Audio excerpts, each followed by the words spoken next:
This video sponsored by BuyMote.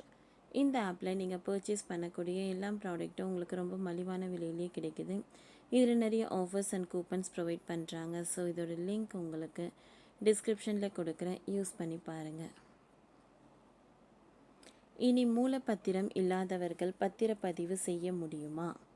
தமிழக அரசு வைத்துள்ள ஒரே வழி. பத்திரப்பதிவில் புதிய விதிகளை சேர்ப்பதற்கான சட்ட மசோதாவை அமைச்சர் மூர்த்தி நேற்று சட்டசபையில் அறிமுகம் செய்துள்ளார்.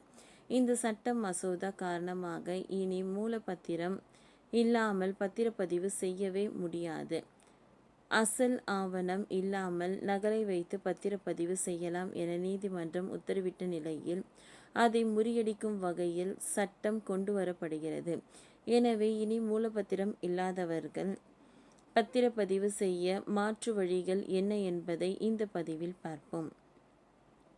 கடந்த 2024 ஆண்டு அக்டோபர் மாதம் 27ஆம் தேதி பாப்பு என்பவர் நாமக்கல் மாவட்டம் ராசிபுரம் சார் பதிவாளருக்கு எதிராக தொடர்ந்த வழக்கை விசாரித்த சென்னை உயர்நீதிமன்ற நீதிபதிகள் அமர்வு என்ன தீர்ப்பளித்தது?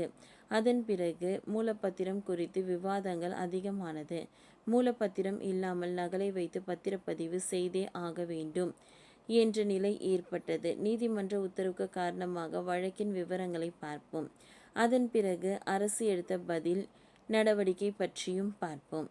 நாமக்கலை சேர்ந்த பாப்பு என்பவர் தனது மூதாதையர் சொத்தை தன் பெயரில் இருந்து தனது சகோதரர் பெயருக்கு மாற்றுவதற்கு மூலப்பத்திரம் இல்லை என ராசிபுரம் சர்பதிவாளரை கடந்த சில ஆண்டுகளுக்கு முன்பு அணுகியுள்ளார். ஆனால் ராசிபுரம் சர்பதிவாளர் மறுத்துவிட்டார். அதே நேரம் ஏற்கனவே இந்த சர்பதிவாளர் அலுவலகத்தில் இருந்து வழங்கப்பட்ட மூலப்பத்திரத்தின் நகலையும் ஏற்க ராசிபுரம் சர்பதிவாளர் மறுத்துவிட்டார். இதையடுத்து மூலப்பத்திரத்தின் நகலை ஏற்க உத்தரவிட்ட வேண்டும் என்று பாப்பு சொன்ன உயர்நீதிமன்றத்தில் வழக்கு தொடர்ந்தார். இந்த வழக்கை நீதிபதிகள் ஆர். சுப்பிரமணியம், சக்திவேல் அமர்வு விசாரித்து கடந்த 2024ஆம் ஆண்டு அக்டோபரில் தீர்ப்பளித்தது. அந்த தீர்ப்பு விவரம் தான் இன்று பெரிய அளவில் பத்திரப்பதிவில் விவாதத்தை ஏற்படுத்தி இருக்கிறது.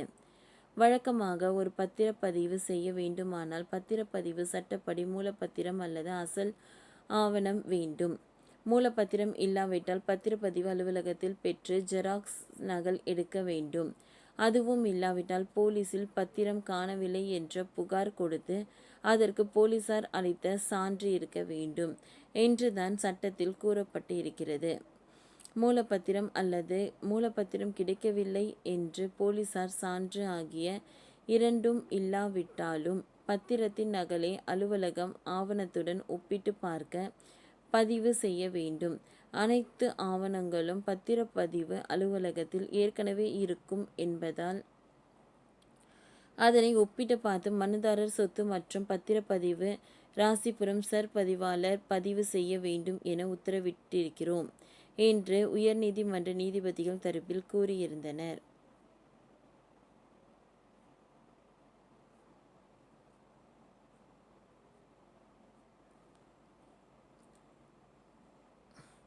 அதேபோல் ஏற்கனவே பத்திரப்பதிவு அலுவலகத்தில் உள்ள ஆவணத்தின் நகலை கொண்டு வந்து கொடுத்து பத்திரப்பதிவு செய்ய சொன்னால் பதிவாளர் யாரும் ஏற்க மாட்டார்கள். எனவே போலீஸ் சான்றிதழ், விளம்பரம் ஆகியவற்றுடன் சென்றால்தான் மூலப்பத்திரம் இல்லாதவர்கள் தமிழ்நாட்டில் பத்திரப்பதிவு செய்ய முடியும் என்று கூறுகின்றனர்.